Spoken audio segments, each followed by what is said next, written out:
Hello friends, मेरा नाम शशिकांत पाटले है और हम आज देखने वाले हैं बेसिक मैथ्स का part 1।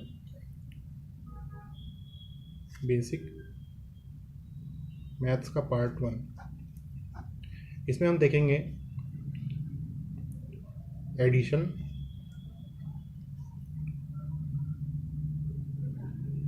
Subtraction,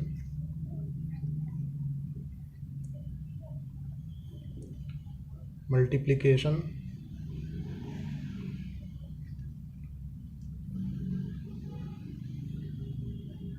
division,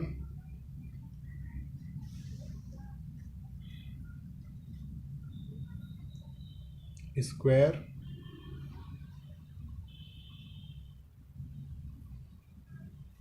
square root,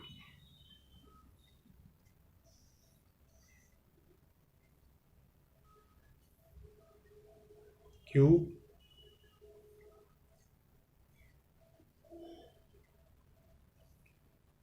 cube root.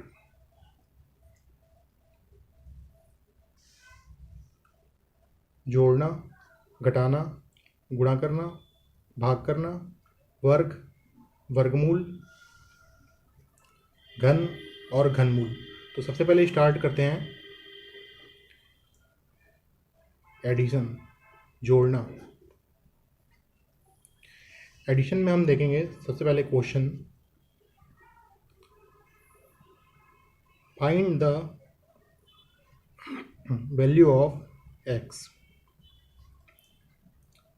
X का मान ज्ञात करें। एक्स का मान ज्ञात करें। पहला क्वेश्चन, एक्स इक्वल टू दिया गया है 2 + 2 2 + 2 2 2 + 2 2 2 2। यहाँ से हमें एक्स की वैल्यू फाइंड आउट करनी है। तो क्या यहाँ पे बच्चों देखो, अगर 2 कॉमन निकाला जाए तो अंदर बचेगा 1 + 1 1 + 1 1 1 + 1 2 3 4। 2 कॉमन निकाल दिया जाए यहाँ से तो अंदर बचेगा 1 + 1 1 + 1 1 1 + 1 1 1 1। तो यहाँ से एक नोट देखते हैं, नोट देखते हैं। यहाँ से 1 1 1 1 1 1 1 1 1 1। इन्हें अगर ऐड कर दिया जाए तो आएगा 1 2 3 4। तो यहाँ से 1 1 1 3 टाइम्स 1 4 टाइम्स 1 की वैल्यू आ जाएगी 1 2 3 4। अब इसे मन में ऐसे देखना, ये लिखा है 1000, ये लिखा है 200, ये लिखा है 30 और ये लिखा है 4। तो 1000 का 2 गुना 2000, 200 का 2 गुना 400, 30 का 2 गुना 60 और 4 का 2 गुना 8। इसे ऐड कर दें 8 6 4 2। तो आंसर आ गया 2468। अब यहाँ पे सोचने वाली बात यह है कि अगर x = 2 + 2 2 + 2 2 2 + 2 2 2 2 के जगह पे 2 के जगह पे अगर 3 रख दें, यहाँ पे 3 रख दें, तो ये क्वेश्चन बन जाएगा 3 + 3 3 + 3 3 3 + 3 3 3 3। ठीक है, तो यहाँ से 3 कॉमन निकालते हैं और अंदर बचता 1 + 1 1 + 1 1 1 + 3 4 टाइम्स 1। और फिर इसकी वैल्यू हम यहाँ नोट से निकाल लेते 1 2 3 4 और बाहर 3 होता और इसका मल्टीप्लाई कर देते। अगर यहाँ पे 7 लिखा होता तो 7 + 7 7 + 3 टाइम्स 7 + 4 टाइम्स 7। 7 कॉमन निकाल लेते, अंदर बचता 1 + 1 1 + 3 टाइम्स 1 + 4 टाइम्स 1 और उसको 7 से मल्टीप्लाई कर देते। मतलब कि 2 3 4 5 6 7 8 9 7 8 क्वेश्चन बन गए यहाँ से। ठीक है, तो ये था हमारा केस 1। आगे चलते हैं। अच्छा, एक बात और यहाँ पे क्वेश्चन देखने लायक ये है कि अगर ये 4 टाइम्स 2 की जगह 5 टाइम्स 2 होता, +2 2 2 2 2 5 टाइम्स होता, तो यहाँ पे 4 टाइम्स 1 के बाद 5 टाइम्स 1 आता। तो नोट में यहाँ पे 1, तो 1 2 3 4 5 हो जाता। एक क्वेश्चन कर लेते हैं इसका। क्वेश्चन जैसे कि x = 4 + 4 4 + 4 4 4 + 4 4 4 4 + 4 4 4 4 4, ये 5 टाइम्स होता और यहाँ से x की वैल्यू हमें फाइंड आउट करनी है x। तो यहाँ से 4 कॉमन निकालें तो अंदर बचेगा 1 + 1 1 + 1 2 3 + 1 2 3 4 + 1 2 3 4 5। अब देखिए 4, जब ये 4 टाइम्स था तो इसकी वैल्यू आ रही थी 1 2 3 4। अब ये 5 टाइम्स है तो इसकी वैल्यू हो जाएगी 1 2 3 4 5। ठीक है, तो इसको मल्टीप्लाई करेंगे तो ये देखिए ये लिखा है 10,000, 2,000, 300, 40 और 5। तो 10,000 का 4 गुना 40,000, 2,000 का 4 गुना 8,000, 300 का 4 गुना 1,200, 40 का 4 गुना 160 और 5 चौक 20। 0 8 3 9 4 49380 हमारा आंसर आया। यहाँ से डायरेक्ट मल्टीप्लाई भी कर सकते हैं, लेकिन इसे इस तरह से ही देखें जैसे मैं देख रहा हूँ, तो यहाँ से कैलकुलेशन बहुत आसान हो जाता है। इसे आप मन में ही कैलकुलेट कर सकते थे। 10,000 का 4 गुना 40,000, 2,000 का 4 गुना 8,000 तो 48,000, 300 का 4 गुना 1,200 तो 49,200। तो अप्रॉक्सीमेट आंसर के आसपास आप ऐसे ही पहुँच जाते। ऑप्शन में जो ऑप्शंस होते हैं अप्रॉक्सीमेटली हम ऐसे ही पहुँच जाते हैं, मल्टीप्लाई करने की जरूरत ही नहीं पड़ती। इसलिए मैं ऐसे लिख रहा हूँ ताकि आप मन में ऐसे सोचने लगें। ठीक है, तो आगे चलते हैं, केस 2 देखते हैं। Case 2, find the value of x, find the value of x, x का मान ज्ञात करें यदि x बराबर दिया है 0.3, 0.33, 0.333, 0.3333। यहाँ से हमें x की वैल्यू फाइंड आउट करनी है। x की वैल्यू फाइंड आउट करनी है यहाँ से, फिर वही कॉन्सेप्ट है, यहाँ से 3 कॉमन निकालेंगे। ठीक है, तो अंदर बचेगा 0.1, 0.11, 0.111, 0.1111, ये बच गया। तो यहाँ से एक नोट देखते हैं, नोट 0.1, 0.11, 0.111, 0.1111, इसे ऐड किया जाए तो 0.4321 हमारे पास आता है। तो यहाँ से 3, 0.1, 0.11, 0.3 टाइम्स 1, 0.4 टाइम्स 1, इसकी वैल्यू हो जाएगी 0.4321। ठीक है, तो यहाँ से आप देखिए पॉइंट के बाद सिर्फ 2 डिजिट काम की होती हैं। तो ये लिखा है 43 पैसे, तो 43 पैसे का 3 गुना निकालना है मुझे। तो इसको ऐसे देखिए मन में, 40 पैसे और 3 पैसे। 40 पैसे का 3 गुना 120 पैसा और 3 पैसे का 3 गुना 9 पैसा, तो 129 पैसे। और 2 के बाद दशमलव लगाना है, यानी यहाँ पे दशमलव लगाना है। तो अप्रॉक्सीमेट हमारा आंसर आ गया 1.29। एग्जैक्ट आंसर निकालने के लिए 3 को पूरा 0.4321 से मल्टीप्लाई करते हैं, लेकिन हमारा ये exact answer, sorry approximate answer आ गया आंसर।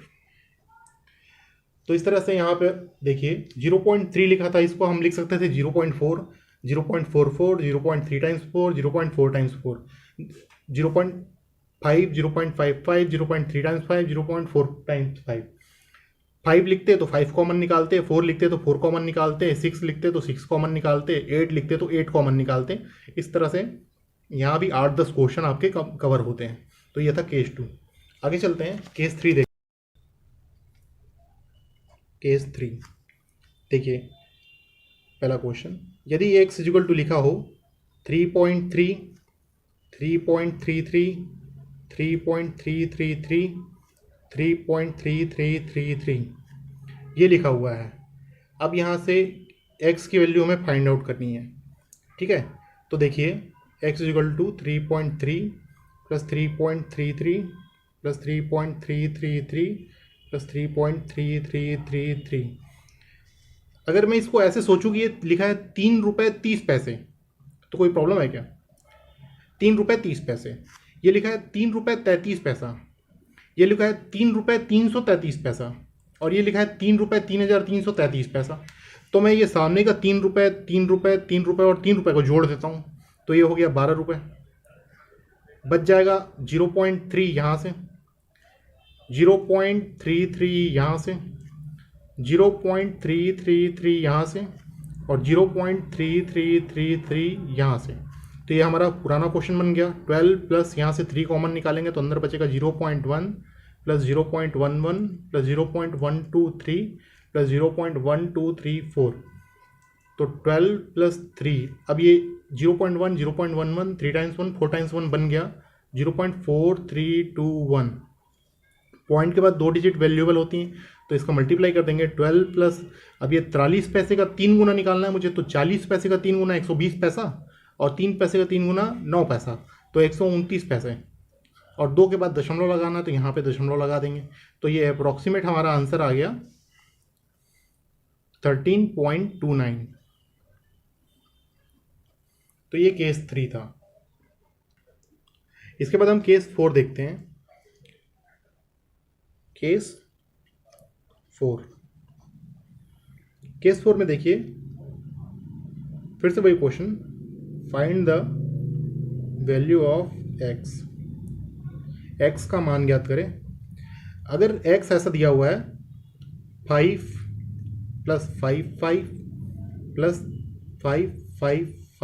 5 ये क्वेश्चन दिया हुआ है और आपसे बोल रहा है x equal to question mark, तो यहाँ से कैसे सॉल्व करेंगे। देखिए यहाँ पे अगर 3 टाइम्स 5 लिखा होता तो ये हमारा पुराना क्वेश्चन बन जाता, 5 कॉमन निकाल लेते और 1 2 3 4 की वैल्यू 1 1 1 1 1 1 1 1 1 1 4 टाइम्स की वैल्यू 1 2 3 4 हो जाती है और 5 से मल्टीप्लाई कर देते हैं, सिंपल क्वेश्चन बन जाता। लेकिन यहाँ पे 3 टाइम्स 5 नहीं दिया है, तो हम क्या करेंगे 5 plus 5 plus 5 minus 5 plus 5 plus कर दिया 3 टाइम्स 5 और माइनस कर दिया 3 टाइम्स 5, तो ये फिर से हमारा क्वेश्चन बन जाएगा वैसे ही 5 प्लस 5 प्लस 5 और ये 5 माइनस 5। अब यहाँ से लेके यहाँ तक पुराना क्वेश्चन बन गया, 5 कॉमन निकाल लेंगे, अंदर बचेगा 1 plus 1 plus 3 times 1 plus 4 times 1 minus 5, तो 5 अंदर बच गया 1 2 3 4 माइनस 5। यहाँ से फिर से वैसे ही ये 1000 का 1000 का 5 गुना 5000, 200 का 5 गुना 1000, 30 का 5 गुना 150 और 4 का 5 गुना 20, इसकी वैल्यू निकालेंगे, यहाँ ले लेते हैं, तो 0 0 0 0 5 2 7 1 और 6 1 7 0 माइनस 5, ठीक है, तो यहाँ माइनस कर लेते हैं 6 1 7 0 माइनस 5, 10 में से 5 गया 5, हाथ में 1, 7 में से 6 गया 1, 11 में से 5 गया 6, हाथ में 1 और यहाँ एक 5, तो ये हमारा आंसर आ गया। अब यही क्वेश्चन यही पैटर्न अगर 0.55 और 0.5555 होता तो यहाँ पे हम 0.555 ऐड करते हैं और 0.555 माइनस करते हैं, तो ये केस पॉइंट वाले क्वेश्चन के लिए भी बन जाएगा। तो ये था एडिशन। इसके बाद हम देखते हैं सब्ट्रैक्शन।